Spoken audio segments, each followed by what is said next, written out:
Welcome, my dear viewers. Thank you for being with my channel and watching my videos. I'm telling you a story from my life. Watch this video to the end. You will understand what I'm telling you, so as not to miss my new videos. Do not forget to subscribe to the channel and leave your explanations in the comments. Then let's go. I got divorced 6 months after getting married. The reason was my mother-in-law and my husband Bob. They called me a member of the family, yet on the other hand, they completely alienated and pushed me away. With the phrase, a total stranger. I'm Emily, and I married Bob, who was the same age as me, a year ago when we were 29. We lived in a house about a 10-minute walk from my in-laws' place. Bob had always lived with his parents, but when we started talking about marriage, we decided to rent an apartment halfway between our workplaces. However, my mother-in-law took it upon herself to find a vacant house near her home and signed a lease. From that house, it was nearly a 2-hour trip to my workplace, so I was quite resistant, but Bob accepted his mother's offer, saying, "Mom's paying the rent. Plus, it's a fairly new 2-story house with a garden. Isn't that great?" My mother-in-law, apparently the daughter of a wealthy family, had a husband who was married into her family. Before getting married, I met them a few times, but the father-in-law always seemed diminished, barely noticeable. A classic case of a henpecked husband. My mother-in-law took a liking to me. But not for my personality. She liked that I had no home to return to. My brother had married and taken over our family home, living with his 3 kids and our parents, so there was no place for me to return to. She thought I would devote myself as a member of her family. I thought it was an outdated way of thinking, but I was happy to be told, "Emily, you'll fit right in as a member of our family." And didn't mind it much. But I did find it a bit strange how much they rushed the marriage. "Need to get Bob married off quickly, or it'll be troublesome," his mother said insinuatingly. Right after the honeymoon, I realized that being a member of the family meant conforming to my mother-in-law's ideas. Our rented house, remodeled to her liking, didn't suit me at all. Colorful, flashy curtains, Rococo-style furniture with claw feet, and a Persian rug with a heavy pattern, all luxurious but cluttered and lacking harmony. When my mother-in-law said with a smile, "I got these from our family's furniture store to celebrate you joining our family. Isn't it wonderful?" I was dumbfounded, but I endured it because Bob was happy. But at that moment, I had a bad feeling. That feeling proved right. As soon as we started our married life, my mother-in-law began summoning me daily. She had me cook and criticized everything. Sloppy use of knives, wrong heat control, poor choice of dishes, too much oil, too salty. She made me never want to cook again.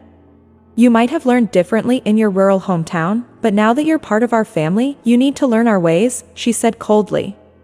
Heartbroken, I returned home crying, only to have Bob say, "It's tough at first, but keep at it. Mom's being strict because she sees you as family.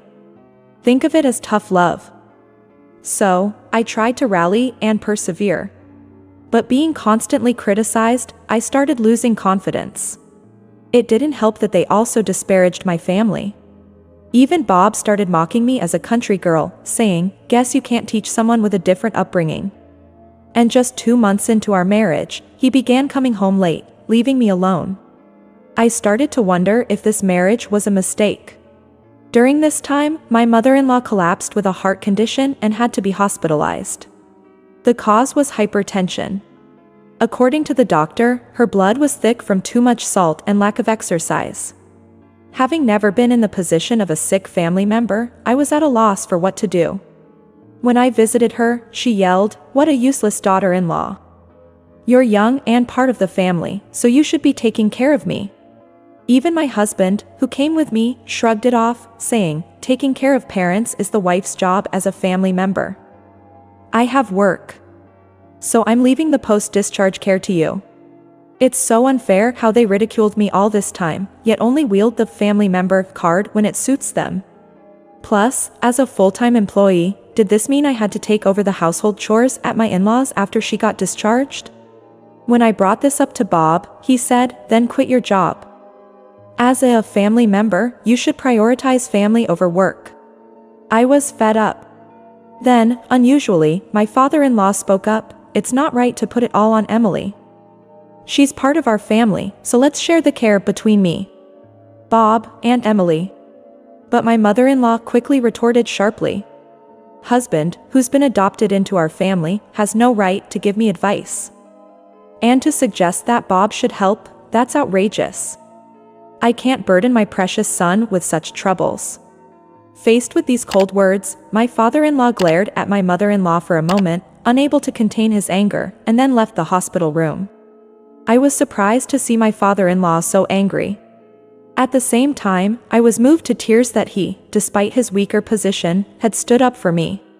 In the car on the way back, I said to Bob about what your father said earlier, and tried to start a conversation about the future care of his mother. But Bob dismissed it, saying, "Mom doesn't like it, so forget it. You know, she doesn't trust Dad at all." According to Bob, his mother, who was the sole heiress of a wealthy family, had an arranged marriage with his father. It seems she was forced into the marriage by her father, who favored his son-in-law, and from the beginning, she looked down on her husband. She never considered him as family, but rather, she always treated him like a butler or a servant. "That's so sad for your father." I couldn't help but blurt out. To which Bob replied, "Mom only considers me as family. Dad is a stranger to her. But he's still your father by blood, isn't he?" "Well, yes, but since Mom is the head of the family and considers Dad a stranger, that's what he is to me too." "That's terrible." "Why?" "Our family has a long lineage, and Dad, being an outsider, doesn't change his lineage." To Mom, only blood relations are trustworthy in the end. Shocked, I asked for confirmation. "So, I'm a complete stranger to both you and your mother since there's no blood relation, right?" "Well, yeah, that's about it." So much for being a part of the family. I was so angry that I decided to cut ties with such a family. After my mother-in-law was discharged, she became even more domineering. Since the original cause was hypertension, her diet needed to be the first thing to change. But since she had always ridiculed my cooking as too rural, I had no intention of cooking for her anymore. What about mine and Bob's meals? Meals cooked by a country girl like me are not suitable for someone suffering from illness. What's with that attitude? How dare you speak to me like that, a mere daughter-in-law? Oh. So I can do it? I like strong flavors, so I'll be generous with salt, pepper, and sauces. Even if you're my daughter-in-law, how can you treat your mother like this? Well, if we're not related by blood, that means we're strangers, right? Why should I bother being considerate to such a person? As I coolly responded, my mother-in-law was speechless. She immediately called Bob, who was at work, and started complaining loudly. I thought to myself, let her bark, but to my surprise, Bob left work early and came home. "What did you say to Mom?" "How could you, as a wife?" I was appalled at his mama's boy attitude. "Wife? What's that?" "What? A wife is a wife. I became your wife, but I never intended to be a daughter-in-law of this house. What kind of nonsense is that? Not even making meals for Mom. I won't cook for you anymore either. You probably didn't notice this morning since you never eat breakfast. Why not? Why should I? Why would a stranger like me make meals for free? Who's a stranger? You're my wife. Have you forgotten already? I confirmed it before. Since I have no blood relation to you or your mother, I'm a complete stranger." With that, Bob was at a loss for words. I left Bob and my mother-in-law and went straight back to the rented house. And so, I began packing my belongings to send them to my parents' house for the time being. I had already explained the situation to my parents and my brother and his wife, and they agreed to temporarily store my belongings. While I was planning to stay in a hotel for a while and rent an apartment as soon as possible, I was surprised when my father-in-law showed up. He then told me something shocking.